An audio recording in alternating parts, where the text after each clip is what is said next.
Hey there, Birdbrains. Welcome to another episode of the Birdbrain podcast. As always, I'm one of your hosts, Jay Collins, and have my other two lovely co hosts, Envy and Clay. How's it going, fellas? Hey guys. Hey, yeah. So audio's working, right, this time? Yes, it is. Yeah, this may be attempt number 3 of trying to record this. I mean, we don't have to tell them that, but yes, we've had some issues. This was originally planned a little earlier, but you'll have to bear with us. Anyways, what are we talking about today, guys?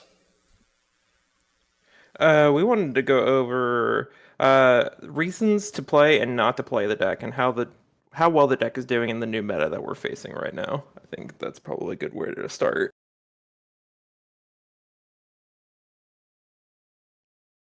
Well, first up, the number one reason you might play Derevi, you like mana. The commander itself, 3 pips. It's all Bant, as we know, green, white, blue. We very often get her down on turn 2. It's very consistent to take advantage of the ETB. And it's the thing we do that other decks don't is just generate more mana than they do. We have mana advantage compared to card advantage or tempo. So one of the nice things about our tempo advantage through mana and Derevi is so we're playing creature combos, which allows us to dodge a lot of the most common counter spells in the format. Yeah, and some of our lines are like really, really hard to interact with, being creature-based combos. Like most of the stuff we need is like board interaction. It's really like a lot of the counter spells that we have to fight in the meta are mostly for like stuff like Ad Nauseam and Underworld Breach, and not really well to be put against creature spells.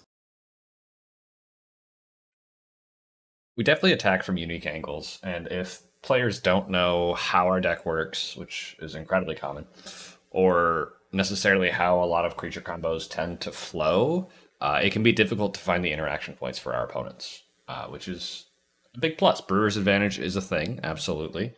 And because, while we are going up in meta share slowly, I still wouldn't say we're a popular deck. But the fact that we can double spell earlier than other decks, uh, cast a spell, hold up mana for interaction for other turns, incredibly valuable, at least to me. I mean, that's like my entire list is all about that. It's all about using that combat untap or the ETB untap to advance my board faster than the rest of the game. So I play just as many, mana accelerators as every other green deck out there, but I intend to outpace even the green decks with our incredible number of layering combo pieces that nobody understands quite what they do, but they're scared of them. Y- I mean, go ahead. Yeah, just having just a bunch of mana just really early in the game is very powerful. Just like being able to like enchant your Utopia Sprawl land on like turn 1, and then turn 2 Derevi it into untap that land into another 2 drop like a Bloom Tender or Arcane Signet or Stacks Piece if you're on the Stacks variant. Like that's just very powerful, especially like being able to do that early can like definitely get you there some games. It's notable that we're able to do that without red as well, because usually you have red sacrificing your creature for mana, or like culling the weak, for example, in turbo lists to get that mana, and it's a one-time burst. Luckily, we have consistent mana generation through our untaps. It's just sometimes at weird times, and by that I mean in the middle of combat. However, as Clay said, you could put down a stacks piece. You could put down anything. We play pretty well into stacks. It's obviously where a lot of pilots originally started when Derevi first came out a long time ago. Personally, I would not advise playing a lot of stacks in today's CDH metas. There's just a mathematical problem there. You have too many opponents to stop. But that's a different episode. Yeah, that was our last episode, in fact. Yeah, it's definitely something you could definitely still do. I think the mid-range variants are a little bit more popular right now, but I think the stacks variants are still really good. It really helps that like a lot of our stuff is getting like compiled a lot easier, like with the intuition with Delny stuff and stasis that people have been talking about recently. Um, has helped the stacks builds get become a little bit more popular again too. That was a line I never got to pull off, and I'm a little sad about it. Savine's tuition pile of Savine's Delny Stasis always made my heart happy. Oh yeah, I that's it's very powerful.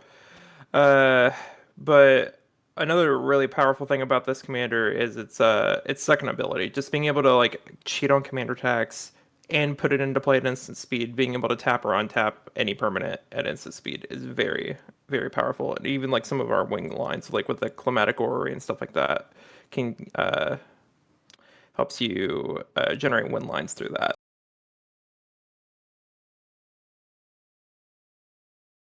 I know I've said it before. That's the exact reason why it's at the bottom of the screen for video listeners.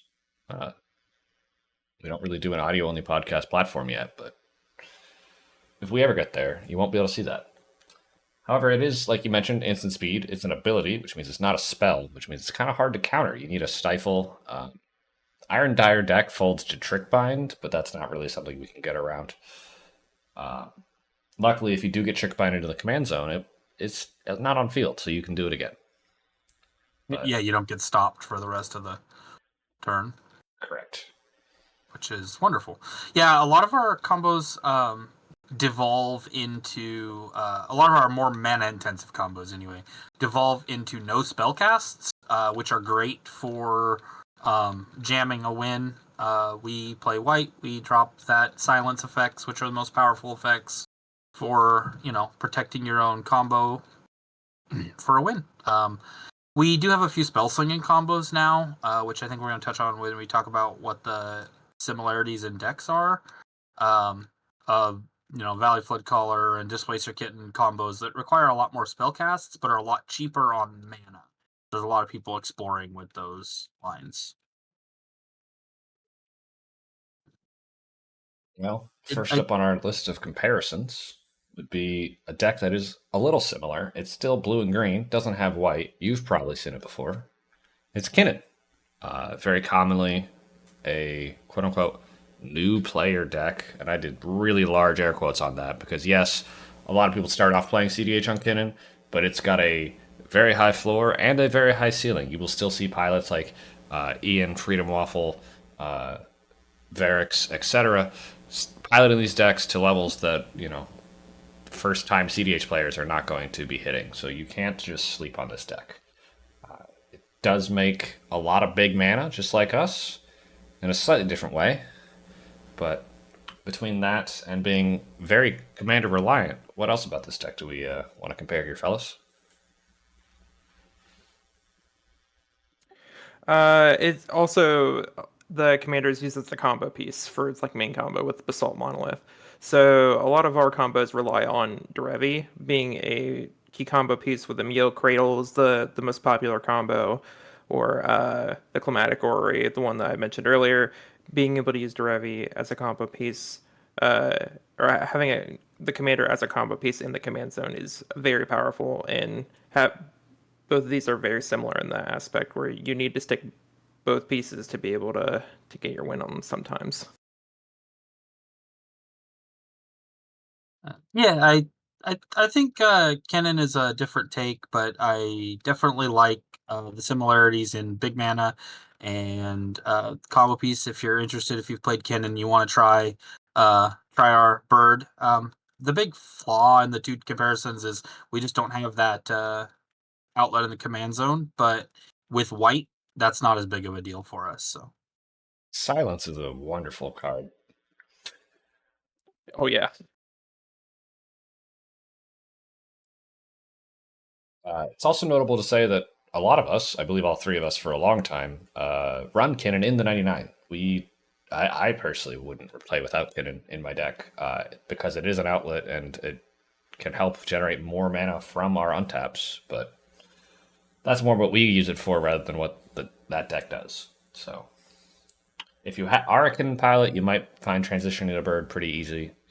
Uh, but another deck that's very similar to us is Tymna Thrasios.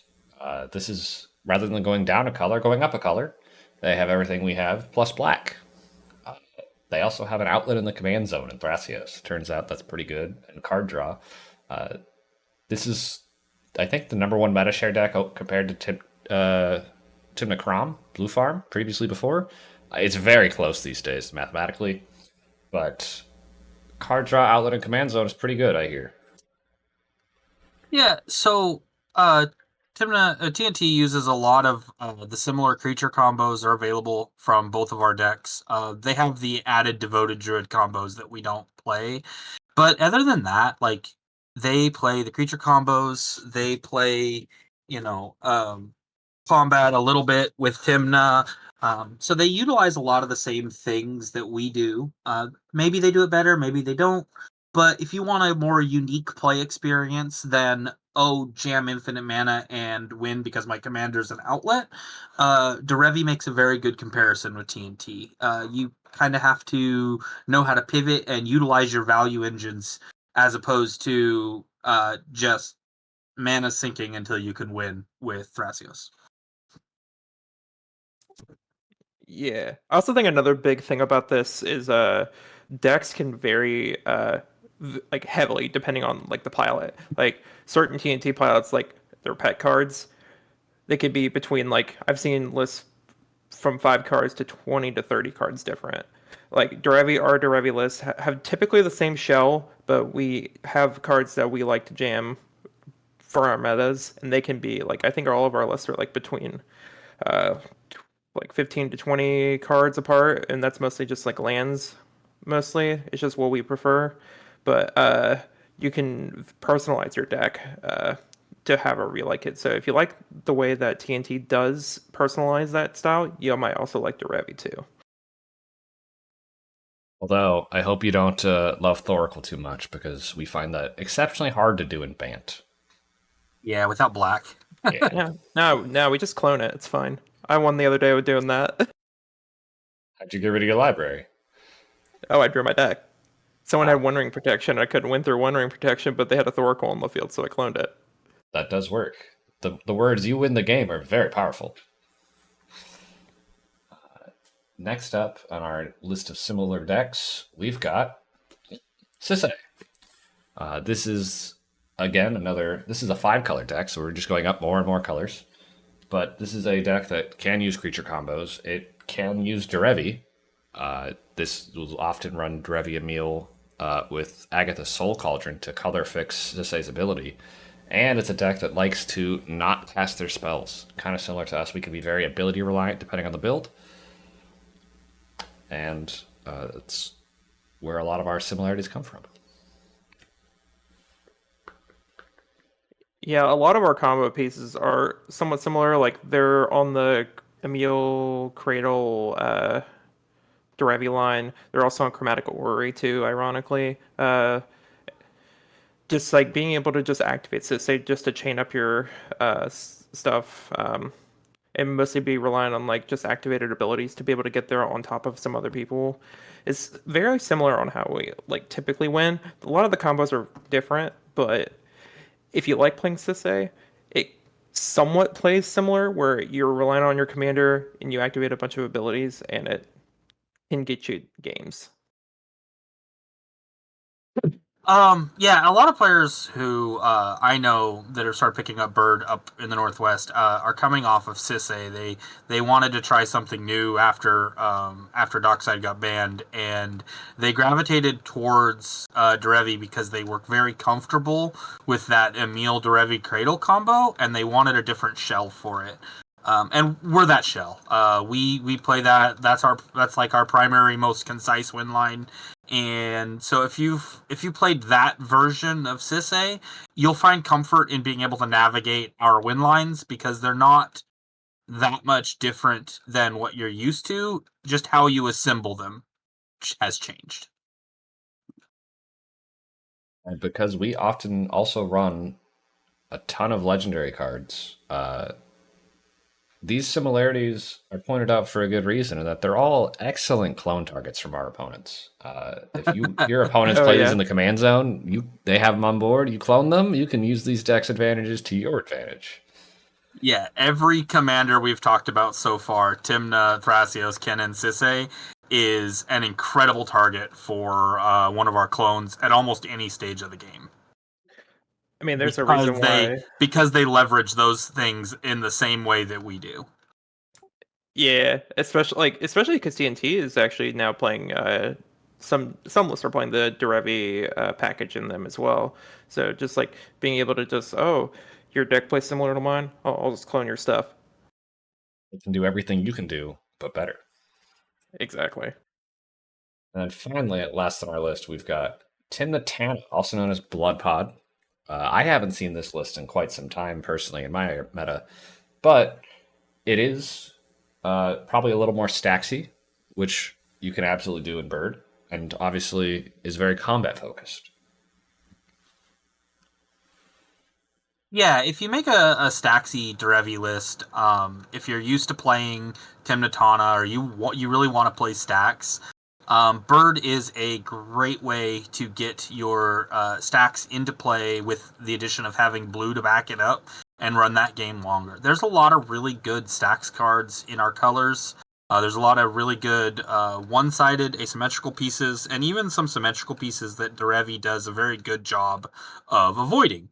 The other similarity with Blood Pod is how we win. Blood Pod gets its name not from its stacks, but from the Birthing Pod and its ability to play Birthing Pod and just win on the spot. If you want to do that with Derevi, it is very easy to generate a list that does that. We have a lot of Birthing Pod combos now, and most of them can be evaluated in such a way that if you want that kind of a win con, you windmill slam pod and a silence, and you go from there.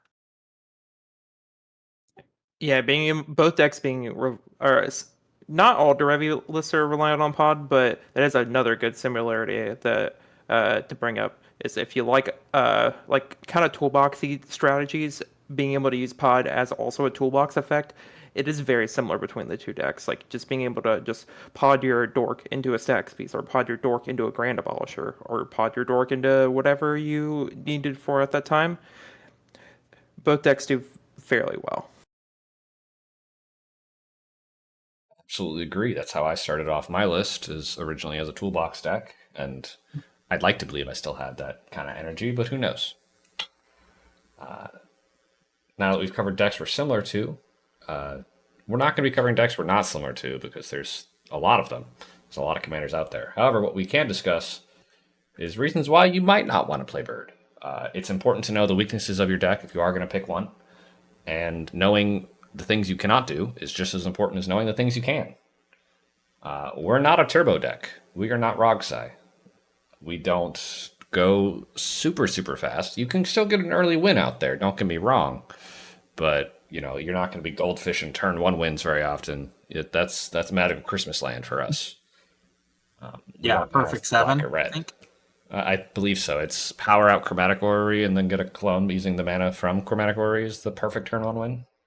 Yeah, and I think it's 7 cards, including Grim Monolith, having to be in your list. So I agree with the not turbo deck, but the other thing about it not being a turbo deck is turbo decks are our worst matchup because we're also set on having to. We really do need to advance our board turn 1 and turn 2, which means we're really not able to hold up mana for interaction as much for that turn 1, turn 2 turbo win attempt, which is definitely a detriment if your meta is full with turbo. It doesn't mean you don't have answers to it. You can play specific stacks pieces targeted to slow down turbo decks and get you through that phase of the game, but it is definitely a meta consideration you have to make, and it is definitely our worst matchup. Yeah, we're typically we want to typically jam wins on between turn 3 and 5, and when these decks go turn 2, maybe even on nutty turn 1, just they're just a lot faster than us at most points in the game. We can all, but we do have a grindy or a better longer game than most of those decks too, so that is another plus for the deck. But yeah, just not being fast enough to be able to just jam a win before them can be a detriment to it. And with the bans happening a few months ago, obviously the game has slowed down. So we take that tempo of the game and we run with it. As we've mentioned, we are a very creature heavy deck. Most Derevi decks that I see performing out there have 25 plus creatures, possibly 30 or more if you're on a really heavy creature list. We like our creatures. We love Gaia's Cradle, but that does mean we're weak to things like Bowmasters and repeated board wipes. I remember at the first boil I had a match, the very first round I faced an overloaded dam, 3 toxic deluges, and a supreme verdict. And somehow, well, maybe because of all the board wipes, we drew that game, but I didn't lose. Yeah, I had a person clicking a toxic deluge on me at Fun City too. That was fun. But if you keep getting your creatures answered, then unfortunately we do need those to generate triggers. We do need those to fuel our cradle.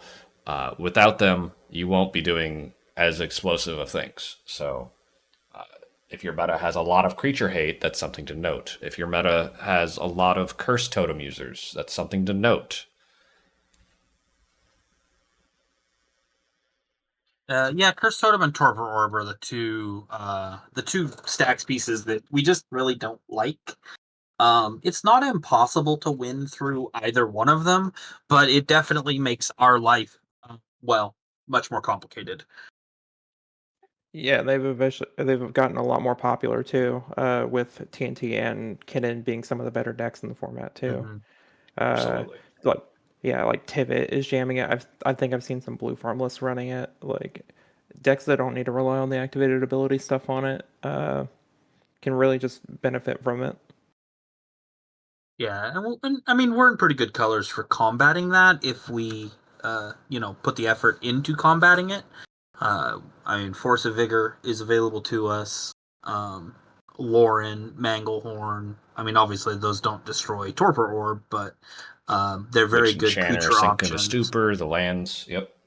Yeah, Yeah, there's definitely. some very good options for us for dealing with those. But um, the biggest problem that I have with our deck, personally, is a lot of our combos are just very, very mana intensive, and that kind of ties into the fact that Bant has kind of just this hard time closing out the game um, without drawing the command zone or black tutors that we don't have or reds just burst impulse mana. So all of our combos are it's going to take 9 mana in a lot of cases to win.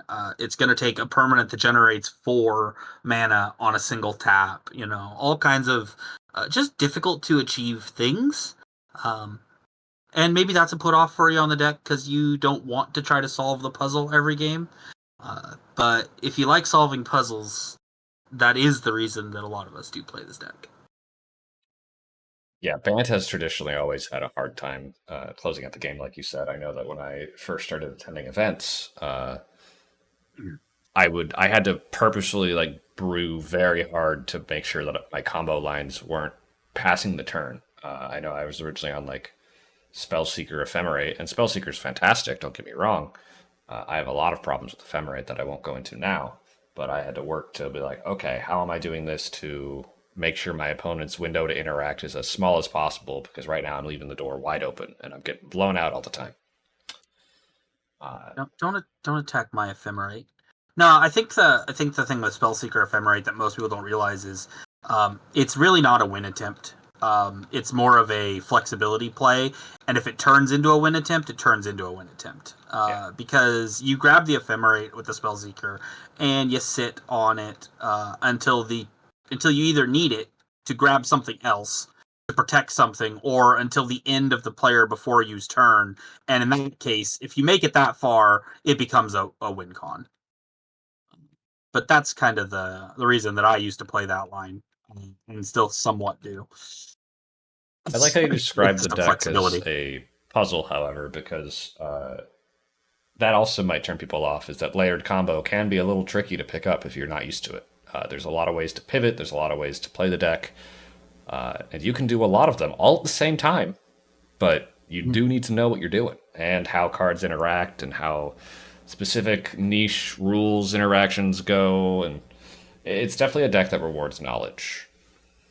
Yeah, Yeah. the puzzle is definitely a reason to not play the deck, and it's also a reason to play the deck if you enjoy puzzles. The thing I like about the puzzle is that because every piece has multiple levels of value, even if you stop me one turn, unless the way you're stopping me is by just obliterating my board, I probably still have a way to go again on my next turn or in successive turns until I can force a win through. Yeah, just even though like some of our combos are like 3, 4 cards, it's just there's an abundance of those 3, 4 cards where it's like you need something that taps for 4 mana. Well, we have a bunch of those being like Mana Vault, Soul Ring, or with like the doubler effects, Chromatic Ori, stuff like that. Just needing a lot of different cards, but they all fill a lot of different slots. You can pivot with what you have. But yeah, it really just depends on like how you build your deck, knowing your deck well. It's a very hard to be like, hey, try my deck out, and they're like, I have no idea how to pilot this because I have no idea how these combos layer with each other. Upside to that is it's very hard to get Praetor's Grasp and have your deck shut down. Some decks Oh yeah. you take their Thoracle out and they go, I literally cannot win the game anymore. And then I get targeted with the Praetor's Grasp, and I ask the person casting the spell, are you sure you want to do that? I'm not going to have the cards you're looking for, and you're not going to know what to take to cripple me. The only thing that they can take that it doesn't cripple us, but it's the highest impact thing they can grab is like either pod or a meal. Likely, yeah. And Last neither time I of got them. Praetors, they took my Cradle, and I was like, that's fine. I don't need that. Yeah, Well, yeah, that's literally like the two cards that they can take and neither of them probably helps them, but it definitely has an impact on our ability to close out a game. I think the last time I got Praetor's Grasp, I was playing against Anala, and they took my Blind Obedience so they could loop a spell. I think they looped Dark Ritual or something like that, It's pretty and unique. I that's like how. that. Yeah, it was. He was, but he tanked for like 15, 20 minutes trying to because we were all playing like a casual game. He like tanked for a bit, and he's just like, I have no idea how because I think someone else was playing Godo, and then someone was playing some random off pile, and he's just like, I have no idea how your deck wins. It's Yeah. very fun to watch people look through the deck and go, huh? But however, since the bans have happened a few months ago, how are you guys feeling about our place in the meta? I know that I've personally thought that with the little bit of extra time we have, that turn 3 to 5 window does feel really good. Yeah, I felt like way better than what I did pre-ban. Even though I missed my Mana Crypt and my Nadu Nomads, my ad nauseum and Bant, I have not felt better about the deck. Like if you would have told me last year that we would be like the 12th like most played deck on EH top 16 or whatever, uh, I would not believe you. Yeah, we've got a lot of really kind of cool pieces we're playing with and experimenting with right now, and working on synergy piles for our layers. And I feel like it's a great time to be playing our deck, because the bans really opened up the format for us. Like we were good before, don't get me wrong, but we didn't really lose anything. Yeah, we lost Nadu, but we were good before Nadu also. So like there was this time period where Nadu was just this exceptional skyrocket for our deck, and it drew a lot of people to it because it was just that powerful. But that's not really where we needed to be. Losing Mana Crypt sucks. Losing the ability to clone Dockside sucks. But every other deck lost these same things, and these same things affect those decks more because for those decks, those cards were consistency. And for us, Mana Crypt was bonus. It wasn't ever consistency because of how pip heavy we are. Absolutely. And real-time And stat check, but just to chime in, we are 12th most meta-played deck for the past 6 months and 11th for post-ban period. Sorry, didn't mean to cut you off yeah, there. no, you're good. And like Dockside wasn't consistency for us either because someone else had to play it for it to be used by us at all. So yeah, these cards didn't affect our consistency. They just affected some of our alternative options. And I think that's the big difference between how the bans hit us and how the bans hit the rest of the format. Because the other people were playing Dockside. They were tutoring Dockside. They were tutoring Mana Crypt. We weren't.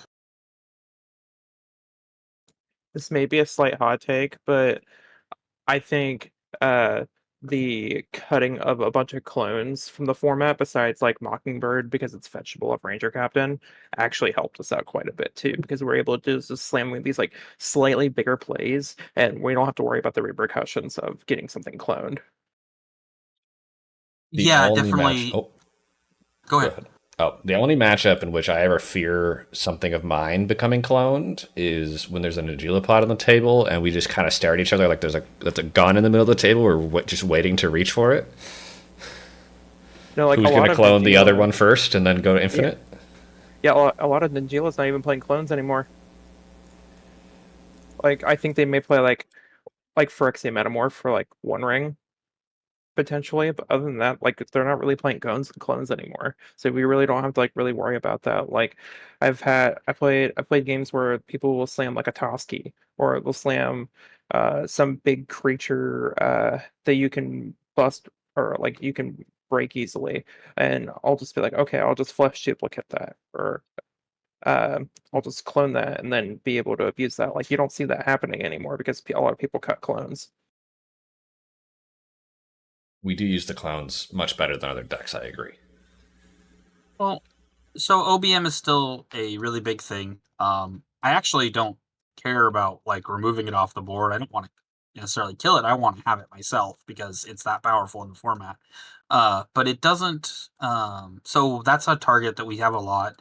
And then we listed a bunch of commanders that are played in the format that are all really good clone targets for us.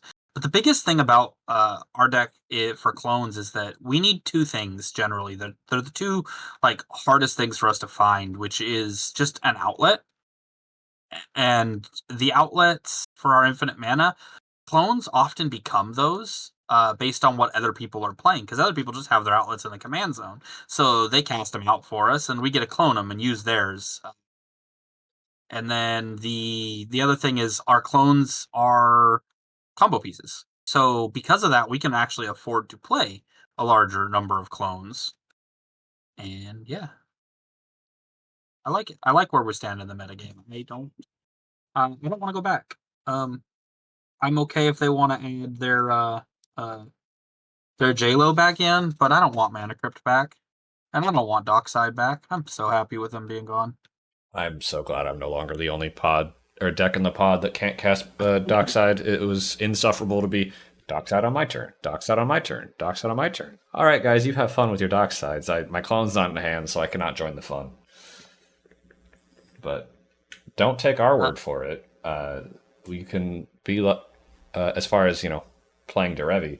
You could look at pilots like Lorkrack, who at the beginning of the month placed 13th at the Atlanta 10K down at TCS, which I believe had 128 players, possibly more. We Let me double check. 129 players. They let one extra in at the end, I guess. But just goes to show that we have performing lists that aren't just us. You have other pilots in the Pacific Northwest that do great on Derevi. We have people in Arizona, the Southwest, up Northeast. We got pilots all over the U.S. that at least I keep tabs on just to see how people are brewing.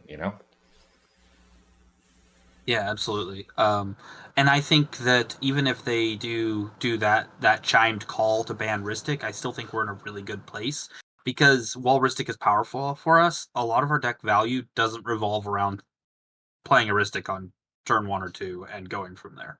Not that we don't. I mean, I love a turn 2 Ristic, but it's not like the only avenue our deck plays.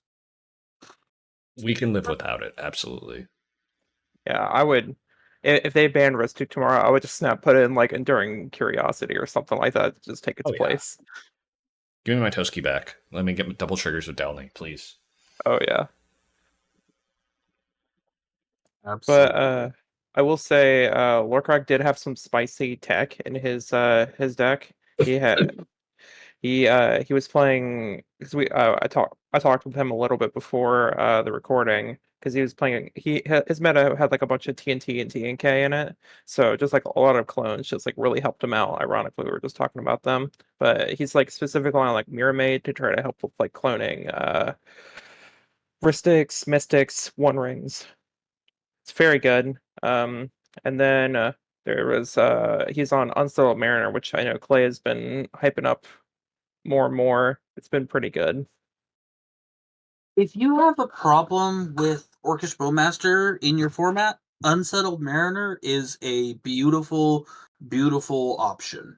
And it has surprising interactions that'll gotcha players that they think they can wipe your board or whatever, or remove your board, and the Unsettled Mariner kicks in and protects you. I mean, it protects your Ristic Study from removal.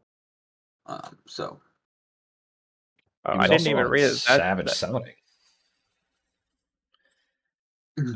which yeah, I am also on. I love this card. It is a 1 green instant that makes your next creature spell have flash and can't be countered. Flash enablers are good, even if it's a one-time use, because creature flash enablers are a little harder than most. What were you saying, Envy? I was gonna say I didn't even know that Unsettled Mariner said you were a permanent. I thought it was you were a creature. That's actually kind of hot. The scheming fence difference. Yeah. yeah. It's It's another one of those like I had a realization mid recording. But yeah, Savage Summoning is pretty hot too. Just being able to uncounterably just flash something in is really nice. It's I'm testing a lot of stuff out with this with Aether Drift coming out, and I'm looking for like a second flash outlet.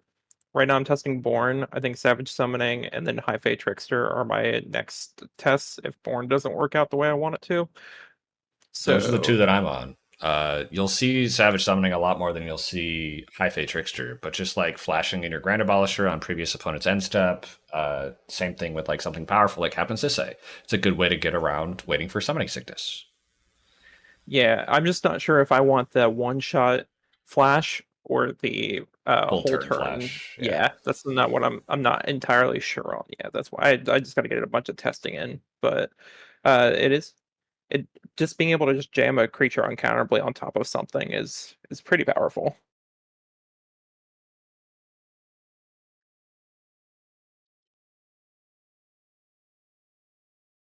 I think that's about our list. That's correct. So if you guys have any thoughts on any of the topics we had discussed here today, let us know any spicy bird tech that you've got brewing in your local meta. Maybe something we missed, maybe an interaction that none of us realized during the recording this time. Let us know in the comments. Thanks for listening, and we'll see you next episode.